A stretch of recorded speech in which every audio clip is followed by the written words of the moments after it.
This is A New Angle, a show about cool people doing awesome things in and around Montana. I'm your host, Justin Angle. This show is supported by First Security Bank, Blackfoot Communications, and the University of Montana College of Business. Hey folks, welcome back, and thanks for tuning in. Today we bring you part 2 of my conversation with John Adams, Executive Director at Montana Free Press.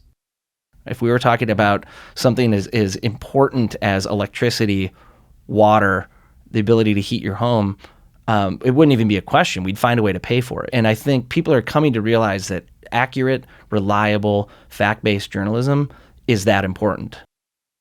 John and I talk about the Montana Free Press model, the state of journalism in general, and its future here in Montana. So there's a public interest value to that. What is the business value? Well, with each one of those stories, we have a Montana Free Press byline and a little tag at the bottom of the story that says this story first appeared at montanafreepress.org. It was a bit of a marketing. Sure. You get brand building from that, awareness. Yep, brand awareness. Just get our name out there, get as many people getting used to seeing Montana Free Press. Sure. Hopefully eventually being curious and saying, what's Montana Free Press? But that can only take you so far. And, you know, in early 2020, we had, I think there were 3 full-time staffers at the beginning of 2020. And we hired our first business hire just before March of 2020. Okay. At that time, we were averaging about 9,000 to 10,000 website views per month. We had a few thousand email newsletter subscribers. And then the pandemic hit. And we shifted gears pretty dramatically from just sort of publishing long-form stories a couple of times a week to really focusing and drilling down on the pandemic. Sure. And trying to find answers to the questions that the public had about this pandemic. The first thing that happened when people started hearing rumors of lockdowns and you know, we started hearing about COVID dashboards and, you know, outbreaks in Seattle and you know, back east and suddenly people are realizing that this is a real thing. And then once we had the shutdown and everybody was basically forced into their homes, that was a lot of time and anxious energy spent asking the internet for answers. And is it fair to say that at this time, you know, the for-profit journalism in the state of Montana is undergoing some consolidation, and with that leads to, you know, fewer resources to go around in those news gathering organizations. Yet at the same time, you're kind of bulking up in the space and see an opportunity to kind of really gain share in being a trusted resource for information when this pandemic happens and people need information. I would love to say that it was a highly strategic, well thought out decision to put all of our resources into covering the pandemic. Sure. There was a fortuitous kind of moment here where, you know, the curves kind of invert in a way. Yeah, and I want to be clear. I mean, there were a lot of journalists, many of whom are still working today, that were then and still are doing great journalism on all of these issues. You know, this is not to say that Montana Free Press is, you know, replacing what we've had in local news. Okay. But, you know, there's only so much that these newsrooms can do. I mean, they continue to shrink. I mean, it's no secret that every newsroom in the state has shrunk significantly over the last decade. That's just a fact. And yes, during the pandemic, a lot of those same news organizations that were again based on local advertising revenue, when everything was shut down and people weren't going to restaurants and people weren't going to stores and people weren't spending money in local businesses, that advertising revenue dried up too. And so a lot of those news organizations had to restrict even further. We didn't have a lot of operating cash on hand, but we figured this is a historic moment. This is a moment of complete uncertainty. And when people are living in a historic moment of uncertainty, they're anxious, they have questions, they want to know answers, and they're looking for a source of reliable information. And there was plenty of disinformation and bad information out there. And so we really just doubled down and saying, look, we built a COVID dashboard, we built a daily COVID newsletter. We said, look, we're going to at least once a day, we're going to provide the public with as much information as we can find, accurate information about what's happening with this pandemic. We also reached out and did an open call for freelancers throughout the state to basically reach out to us and pitch us stories about what's happening in your community.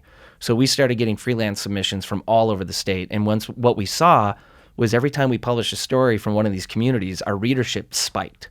People wanted to know what was happening in Lewistown. People wanted to know what was happening in Gardner. People wanted to know what was happening in Great Falls. And with that, did that spike in readership correlate to some degree with an increase in donor traffic? It did. It absolutely did. We saw our readership go from about 8,000 or 9,000, maybe 10,000 views per month to 90,000 views in March. Yeah. And then it continued to climb. And so we saw a significant increase in online readership. We saw a significant increase in the number of people signing up to get our daily newsletter. And then once we started building that audience, it gave us the opportunity to tell that audience what our business model is, which is support our work and we will keep providing this quality journalism. And a lot of folks who got their COVID payments from the government who didn't need them sent them to us.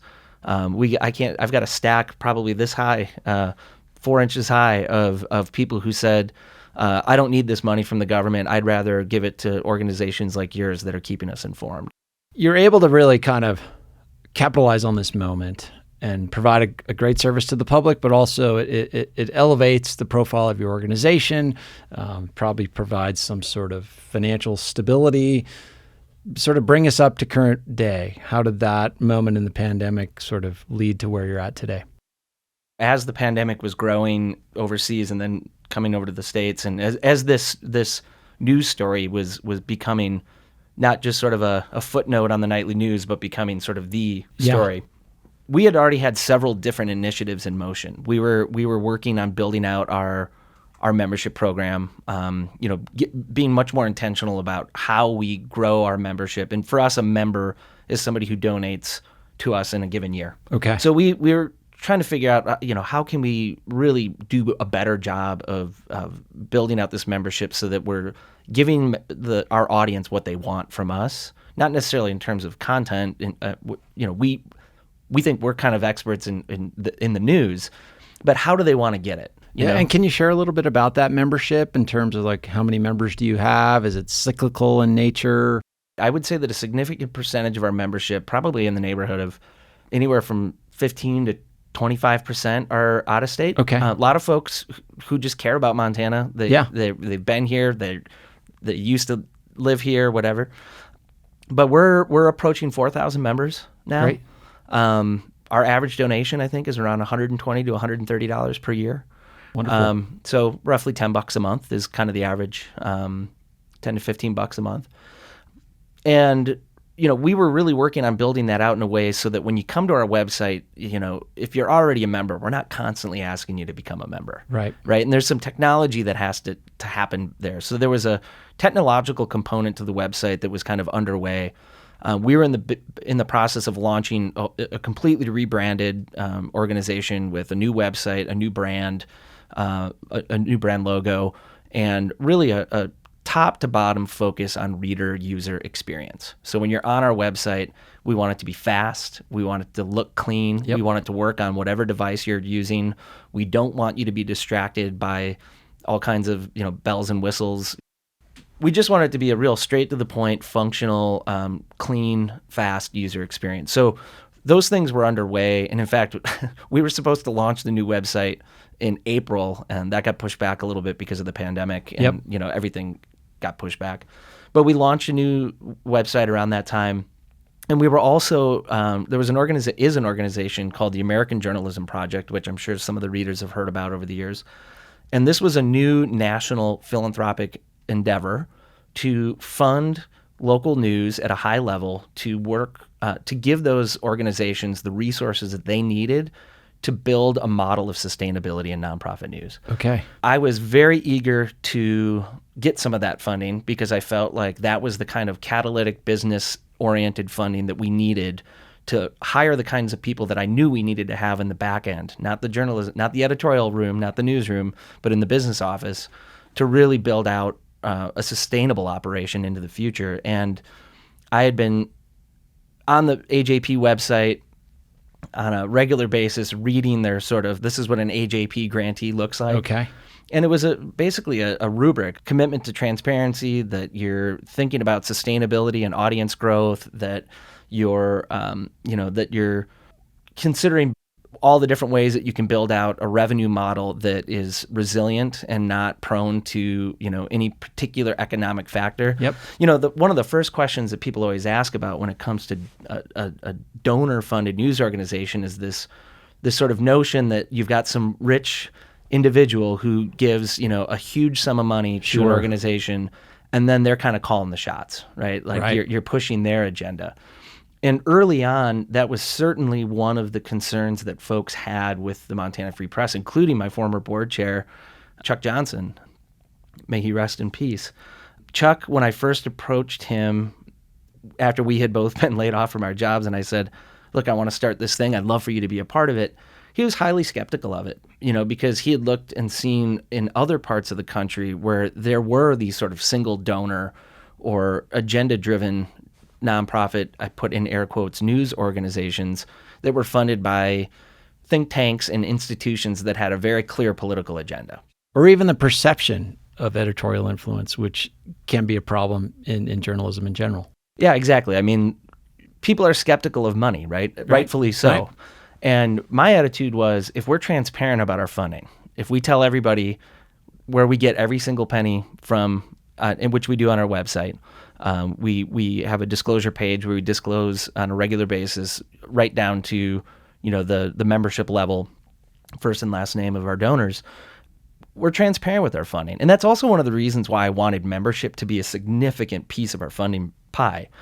If individual donors who are giving $5, $10, $15, however many dollars per month to Montana Free Press, if we have enough of them and they can be a consistent, stable source of cash flow for the organization, that also helps to insulate us from being too reliant on one major funder. Sure. Yeah. I will say that, our policies are very clear, and we've told, most of the time we don't even have to tell donors this because they already get it, that they have no opportunity to influence editorial. There's a strict firewall between our newsroom and our revenue department in terms of the work that we do with major donors and foundations. That being said, certain foundations may have an interest in funding a certain area of coverage. So we may have funders that say, we'd like this money to be spent on environmental reporting, or we'd like this money to be spent on healthcare reporting. Okay. So we'll take money from foundations and say, we're going to apply that to a particular beat. But they don't get to have any influence over what's on that beat. Yeah. How do you make choices there? I mean, if a donor has a dog in the fight and they're asking you to cover a certain beat, how do you ensure that, how do you create that firewall, I guess is what I'm asking. The way we do that is the same way that newspapers have been doing that forever. Okay. Right? I mean, it's this, when I was at the Missoula Independent, everybody knew who our biggest advertiser was because they purchased the back page of every single issue of the Missoula Indian. That was Rockin' Rudy's. That didn't mean that we didn't occasionally cover Rockin' Rudy's. Now, Rockin' Rudy's, as far as I know, wasn't on a regular basis trying to influence local government policy. But, the same thing goes for car dealerships or hospitals or what have you. And can those giant advertisers in for-profit newspapers have an influence over editorial? Absolutely. Will the readership know about it? Probably. Right. My attitude is if we're transparent about our funding and we're transparent about our policies, our editorial policies, and we put that out there for readers to consume and to read, they can make a judgment for themselves whether they think an individual donor is impacting our editorial decision-making. Internally, we have reporters, occasionally write emails talking about their work in fundraising emails. What we don't do is sit down with major donors and individual reporters. There's a strict, major donors do not have access to our newsroom. Okay. Have you had to say no to a donor before? I've had donors who have asked for their donation to be anonymous. And we have told them kindly that we can't accept anonymous donations, that we hold the people that we cover to a standard of transparency that we're going to apply to ourselves. And usually when we do that, they're good with that. The reason most donors don't want to be disclosed isn't because they don't want people to know that they're donating to the Free Press, it's because they don't want other people calling them up and asking them for money. Right. So that's the reason most donors don't want their name on a donor wall. But once we explain to them how important transparency is, we don't have problems. I've had one person that I can recall in the history of the organization who basically attempted to use their donation to the Montana Free Press for quid pro quo. They wanted something. And I said, we don't do that. And I got a much smaller donation than we were asking for. Okay. And that's fine. And that's the better outcome for you. And that's why we want to have a diversified revenue portfolio so that we're not beholden to any one funder. We'll be back to my conversation with John Adams after this short break. A New Angle is supported by First Security Bank, Blackfoot Communications, and UM's College of Business. Access to capital, broadband, and education are 3 ingredients any community needs for success. Hi, this is Kelly Webster, Chief of Staff at the University of Montana, and you're listening to A New Angle. Welcome back to A New Angle. I'm speaking with John Adams of Montana Free Press. And are there any other sources of revenue other than, well, you mentioned this grant opportunity a few moments ago, so you probably have some grant funding in the revenue mix. Oh, yeah. We have a significant amount of grant funding. Right now, our revenue pie is basically in thirds. Okay. So about a third of it comes from those individual donors. About a third of it comes from institutional philanthropy. These are major foundations that give large amounts of money to all kinds of charitable activities. Right. And then about a third of it comes from those wealthy individuals who make donations for any number of reasons. Mm-hmm. Sometimes it's for tax benefits. Sometimes it's, a lot of times it's because they're just really passionate about the things that they support. And journalism is increasingly becoming one of those things that people feel compelled to support. And so we're about a third membership, major donors, and philanthropy. So, John, in our remaining time, I'd love to pull the lens back and get a sense for some of your thoughts about the industry in general. It seems like at the national level, there are tremendous rewards to polarization of your coverage, right? Like catering to a liberal audience, catering to a conservative audience. How do you view that trend? And assuming you're trying to work against it with your organization, how do you do that? Yeah, I mean, it's a really troubling trend. You know, I mean, there's no shortage of outrage. Right. And outrage sells. You know, when people are angry, when people are frustrated, when people feel that they're not being heard, they tend to go to places where they feel themselves represented, whether that's MSNBC on cable news or Fox on cable news. There's various Facebook groups or a curated Twitter feed or whatever it might be. Opinions and outrage have been really sort of driving a lot of the national discourse around the news. But meanwhile, most people just want the facts, right? Like at the end of the day, flipping on the cable news at night is easy, right? Like sitting down and looking for a reliable source of information that can actually give you the facts without some kind of political spin or agenda-driven motive, that's hard. That's a lot of work. And so what we're trying to do at the Free Press is create a space where, look, it doesn't matter if you're a Democrat, a Republican, a Libertarian, a Green, whatever your political affiliation is. It doesn't matter if you don't care about politics at all. It doesn't matter if you're a barista or a farmer or a ranch hand.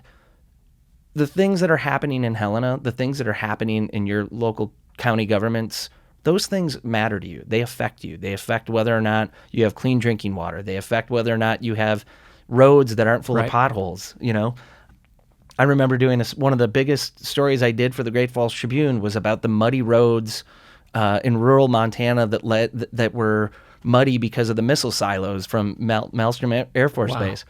Those things matter, right? Like a muddy road might sound like no big deal to a statewide audience, but to the people in that community whose cars are being covered in this stuff and they're spending hundreds of dollars to wash their cars every month. I mean, they're getting it on their tractor equipment, all this stuff. That stuff matters, So what we're trying to do is create a news organization where people, regardless of what issues matter to them, where they are in the political spectrum, that they can trust that Montana Free Press is going to present news and information that they can use, that without spin, without bias, without an attempt to have them think a certain way or act a certain way. So that flows, I assume, throughout not only your editorial process, but your decisions about hiring. Talk about those sorts of policies. Journalists and how they interact with the public through places like Twitter or X or whatever have been the source of controversy in the past. How do you kind of view that space and where reporters are engaging with the public directly? Some of it is certainly in policy. We do have a social media policy. Yep. We do have, we expect a certain level of professionalism. But, our reporters know what their job is. Our reporters understand how important those perceptions are. Our reporters understand that, regardless of what their own personal biases might be on a story, it is their job and it is our expectation that they are going to interrogate their own biases through the course of their reporting. So that means if you go into a story with a particular hypothesis about what might be at the other end, and you come up against facts along the way that challenge that hypothesis or turn it on its head, that you follow those facts and not your own bias. And I'm not saying that's easy, and I'm not saying that every reporter does it all the time with absolute precision. But, I think when you're genuinely working towards that ideal on a consistent basis, and you have editors who are enforcing those policies and those ideals, that is over time where you can build trust. So you may have people who read a certain reporter and kind of, what that particular reporter's bias is based on what they cover, the language they use and the way they cover it, and those types of things. But you might not even agree with that person's bias, but you at least see that person in every story is seeking out the truth and looking to represent all of the voices that have a stake in that issue. Maybe not all of them, but at least as many as we can. And I think if people see their perspective reflected accounted for, it doesn't necessarily have to have it doesn't have to be endorsed necessarily. Yeah, but at least accounted for. Okay. I think people recognize that, okay, this person, I might not agree with them, but I don't feel like they're trying to twist my arm.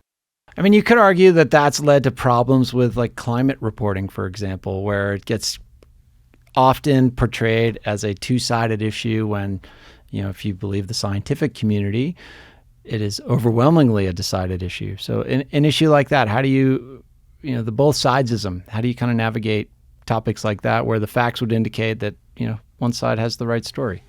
Facts are facts, right? I mean, you have facts and then you have opinions, or you have people who try to manipulate the truth through other means. And, part of it comes from having reporters and editors who can have longevity, who can have the time to build expertise and build trust with audiences.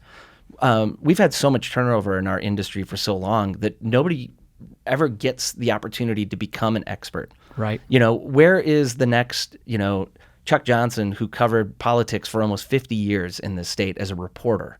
Where are those people going to come from? I mean, the reason and I keep coming back to Chuck because I think, he was definitely one of the most trusted voices in the state, universally, practically. He's a journalist, so I'm sure he's got plenty of people who don't like him. But universally, Chuck was recognized as a reliable voice of truth, and that's because he could do it for so long. Yeah. And over the course of time, you see, there may be stories here and there that reveal a slant or a bias, but over the course of time, you see, fair, balanced, accurate reporting that is reliable. Journalists are human. They make mistakes. They're not perfect. That's why we have corrections that we have to run from time to time, et cetera. But I think if you really prioritize the fact gathering, the truth telling, the objectivity, and make that central to everything you do day in and day out, that over the course of time, you can build that trust with large audiences.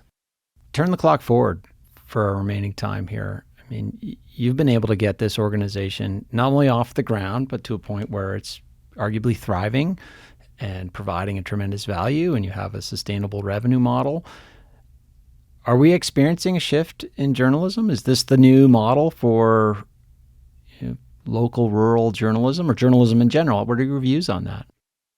I think we're in a major period of transition in this country. on this planet. I mean, a year ago, nobody was talking about AI. Now you can't turn around without reading about AI and its potential implications for the future. We don't know where that's going to go. We don't know how disruptive that technology is going to be. But that was the internet 25 years ago. ChatGPT has not been feeding me these questions, by the way. Maybe they'd be better questions if it were, though. But I think we're in a huge transition, and there's no denying the fact that newspapers, as we know them, have known them for hundreds of years in this country, are not going to be around in the same way 10, 15 years from now. I think print journalism will be a niche product for elite people who have the resources to pay for it. Yeah. But in a digital world where everybody is connected down to their refrigerators, digital is the way that people are going to get their information. I think nationally and even globally, there's become an understanding that this journalism in this new era can't be supported the way that it was in the past. So I do think that some mix of philanthropy and local support and public support of news is here to stay, at least in the near to midterm. And I think, as there's a growing understanding of just how critical the connection between access to accurate journalism about your community, about your state, and the connection to how things function as a society, as more and more people make that connection, I think there's going to be more and more public support for this. So my hope is that if we talk about this 5 years from now, we're talking about nonprofit news organizations from the tiniest little community of Montana to organizations like Montana Free Press that are statewide and everything in between, having more local support from readers who are willing to pay $10, $15 a month for the content, and advertisers or sponsors or local individuals with means who understand how important that resource is. I mean, if we were talking about water here, if we were talking about something as important as electricity, water, the ability to heat your home, it wouldn't even be a question. We'd find a way to pay for it. Sure. And I think people are coming to realize that accurate, reliable, fact-based journalism is that important in a functioning society. And so I think we're on the cusp of a major change nationally and here in Montana that's here to stay. Well, John, I would welcome that opportunity in 5 years to have that conversation. I could talk about this sort of stuff all day. It's fascinating to me, hopefully to our listeners. Thank you for what you and your colleagues are doing at the Free Press. I think it's tremendous service, and I'd be grateful that you took the time to share the story with us. It's my pleasure, and let's not wait 5 years. Sounds very good. Thanks, John. All right, thanks.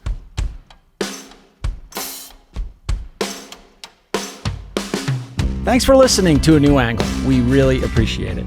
And we're coming to you from Studio 49, a generous gift from UM alums Michelle and Lauren Hansen. A New Angle is presented by First Security Bank, Blackfoot Communications, and the University of Montana College of Business. With additional support from Consolidated Electrical Distributors, Drum Coffee, and Montana Public Radio. Keely Larson is our producer. Ella Hall is our production assistant. VTO, Jeff Ament, and John Wicks made our music, and Jeff Meese is our master of all things sound. Thanks a lot, and see you next time.